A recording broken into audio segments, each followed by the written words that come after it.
So you're probably wondering what the heck I'm doing. Well, at the moment it's stormy out there, but tonight, tomorrow night, the next night, it's going to be nice weather apparently, calm weather. So we're going fishing. So what we're going to do is the rod's going to take a 12 foot, an ambassador reel on, the old Abu one, and might just take a spinning rod. I won't be spinning, but just for close work, we can always try for a squid. We can always go on the bottom with a single hook, that kind of thing.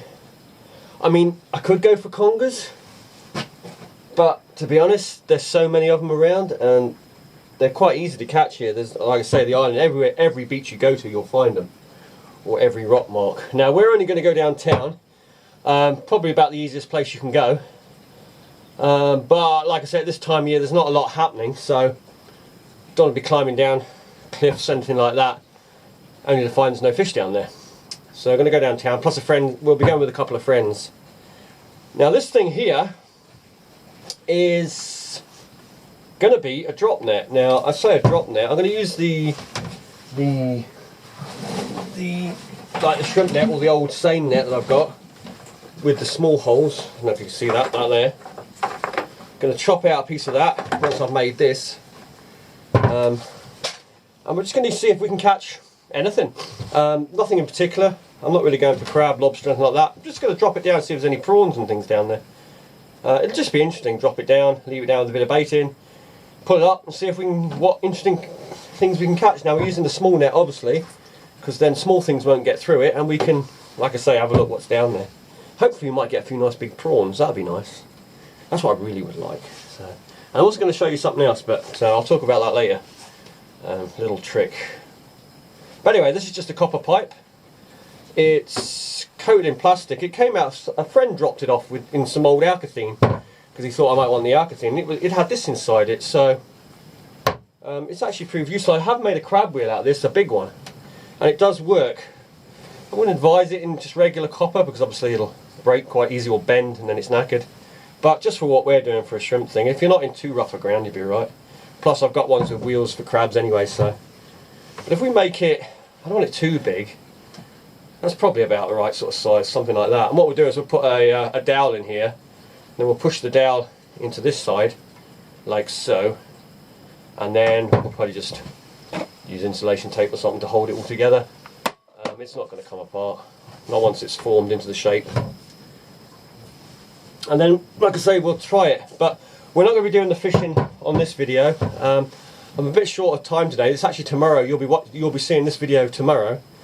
Like I say, I've got to get ready for tonight with all the equipment and stuff and builds. I've got other things to do as well before later. And then, like I say, then we'll be heading out, and hopefully the next video that comes out, or the next one we publish, will be from the shore. And hopefully we'll find some fish. Now a friend seems to think there are some fish in a certain part of town at the moment, so we will find out. But like I say, we're going to meet up with them and we'll see what we can catch down there. Anyway, on this video today, I think I'm just going to add a bit of boat footage on the end of this. We'll do a bit more in here, and then like I say, I'll put a bit of boat footage up for all those people who need their fishy fix for the week. And then, like I say, the next video will be shore fishing, or we hope it will be if we catch. Right, so what you can do is you can use a dowel in there if you want, or you can use, I've got a bit of old metal here, but it's a bit small, so what I do is I just wrap some tape on it just to make it a bit bigger, plus it'll seal up the hole as well. Let me just check how much I've got to go, a little bit. Right, that should do it. I'll just put it in there and push it together. Now a good way to do this is if you hold it so you're pulling it together, just tap it. And the vibrations will cause it to close up.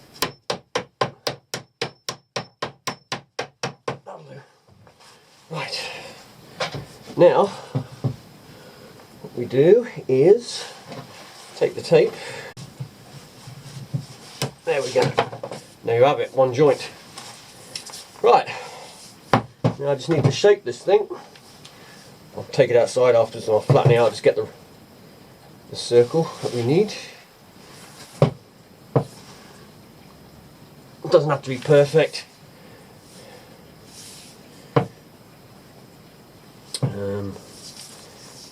Got a slight dent there I need to get rid of. There we go. How good is that? Yeah, it's not bad. And then, right, so I'm going to flatten it out, straighten it out a bit more in a minute. I'll do that off camera. Then what I'll do is I'll put it on this net. Now, what I'll do is I'll leave the net saggy, obviously, so we've got a nice drop in the middle there. But what I'm going to do is I'm going to fold it over the net, I don't know if you can see that, like that, and I'll just weave string in and out of the net. And the net will be over the edge like that, and of course it can get abraded. Like I say, we're only doing it for a bit of fun. If you want to spend a bit more time, you can get this slightly bigger, cut it all the way down, and you snap it over the top, and you've got yourself a nice bumper edge that's not going to get damaged in the rocks, if you want to spend that much time on it. Personally, I'll just use it like this. I'll see how it goes. It shouldn't get too badly damaged where we're going, and yeah, like I say, it's more of an experiment anyway to start with. But what we'll do is we'll make a nice sort of deep net so that when we pull it, it forms a wall around everything. I'm not going to bother with 2 rings.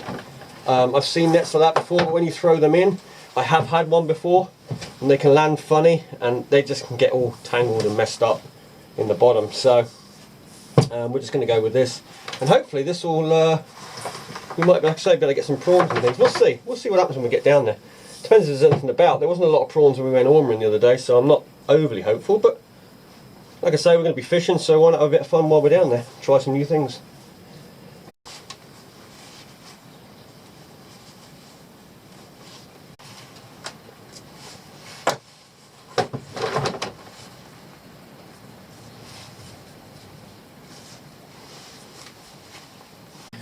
So there you go, one little drop net, rough and ready. Doesn't have to look pretty as long as it does the trick. What we'll do as well is when we bait this, we'll put the wire probably in the middle, down here, down the bottom here. Put a small wire there, keep your tag short so it doesn't snag on anything, and bait it up like that. When we were children, we used to make these and take them down the rocks. I made the error of putting a wire across back then. And what happens is, if you get a really big crab on the wheel, sometimes the legs span across the wheel and the wire, and they literally just walk straight off the wheel. And yeah, I have lost a few good crab by putting the wire straight across. So don't put it across, put it inside. That way, if they're on the bait, as soon as the net lifts up, it swings around them and you don't get them hanging on the wire. Also, if you need to lead these, this would be alright. You could lead this one down here, because it's small net. If you're using crab pot net like this, don't put any weights down here, because what happens is they'll swing around and they'll basically snag your net up, and you won't have any sort of drop in your net anymore. If you need to weight those other kind of wheels with that crab pot net, put strips of lead around the wheel itself. You can also use a bicycle wheel, and then you can weave the string in and out the wheel. This protects the net and your string from being damaged if it hits rocks. Like I say, I'm just using a bit of old copper coated, plastic coated pipe just for this. And like I said, this is just about more having a bit of fun. I'm not going to be using this all the time. It's just, we'll take it down, see if we can get some prawns. That's the idea. Or anything else that might go in it. Like I said, I'm just interested to see what little fishies and things might be down there that would normally just go straight through a net like that. Anyway, I'm going to put a little bit of boat footage up now, and we'll see all the fishing and the wheeling hopefully on the next video. So we're just sitting in the car waiting. We seem to have a bit of a lightning thing going on at the moment, so just waiting for that to hopefully pass. There you go. Yeah, hoping for that to pass, because I don't want to go out there and fork lightning. Okay, today's plan.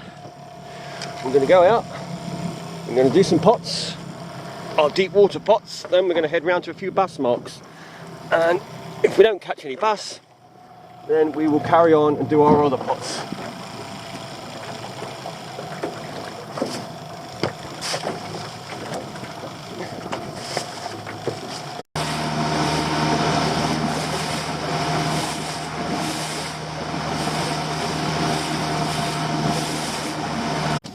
I was just looking around for the parts, I couldn't see them, and I was actually like just a few feet away from one right here. Funny thing is that the tide should be running the other way now, a long time ago, but it isn't. It's still running the same way. I've seen this before actually. It's kind of weird how the tides work sometimes. They don't do what they've predicted to do. I remember once I had some gear down there, and it was almost half tide and the tide hadn't changed. It was so weird, and yet it always changes like by about 2 hours, it switches. But for whatever reason, that day, it was almost 3 hours. And I know the times were right as well. So, I mean, I can pull it, but the tide is pulling hard on it. And I can't see the others when I drop this one back. But then again, I suppose we could. I mean, we could drop it. We can lift this one. I might have to leave the others until the tide drops unless they pop off.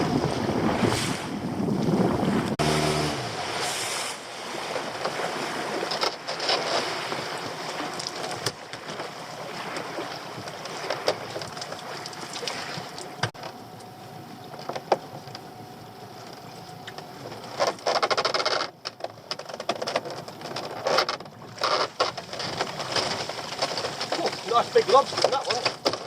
I'll take it.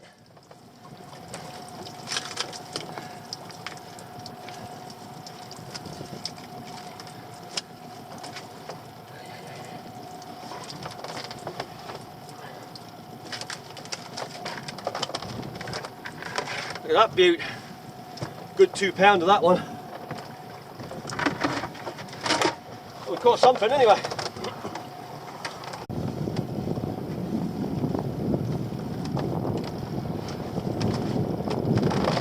Lobster in here. Couple actually. Big ones as well. This is why I like to go out into the deeps. Get some real nice big lobsters out here.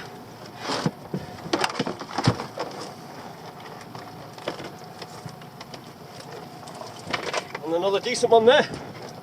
3 lobsters in these pots. These pots are going to go back where they are. I mean, crayfish are nice and all that, but the chances of getting one, a big one, is so slim.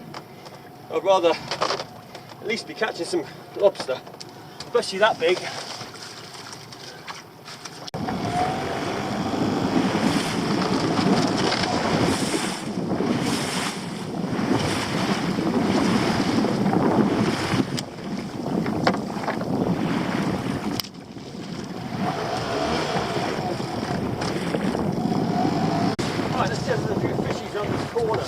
Now, this corner is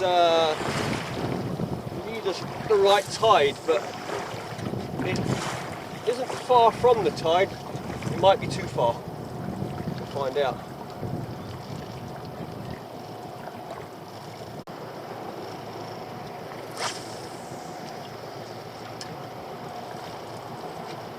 There is a pinnacle rock just where I cast.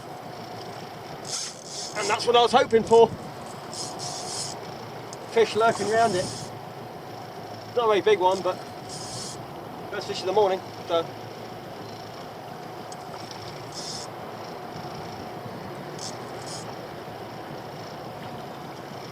there's more of them as well. So I just saw the spoils further back from behind this one.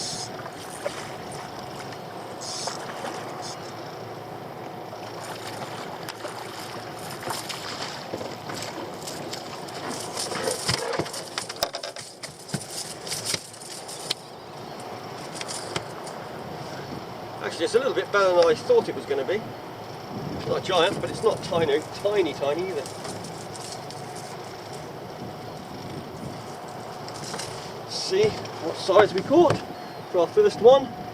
It is 46. It's not bad. Not bad for a starter.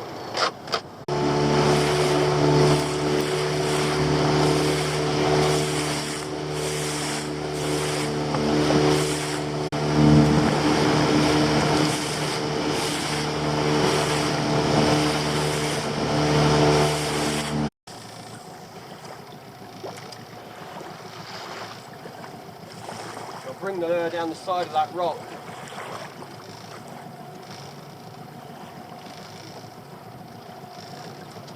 There we go. Like I said, down the side of the rock. run up.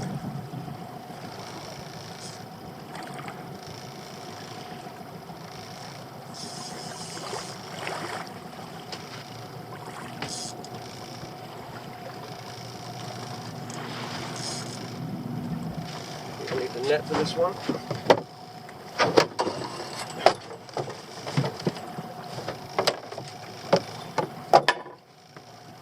It's foul hooked. And that's not foul hooked, it's just double hooked.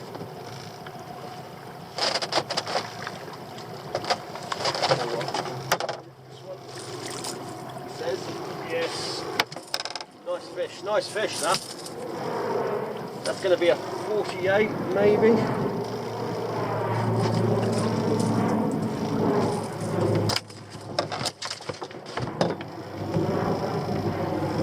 Yeah, that's actually 50. Nice. Nice. So I was doing a spot of fishing and it just occurred to me my camera was off. It was on it must have shut down because it'd been on too long. But while I was fishing it, I did manage to pick up a lovely big bass. It's a beauty, that one. I'll be keeping that one, and picked up another one to go with it. So there we go. That's turned out all right. Right, we're going to head in now anyway.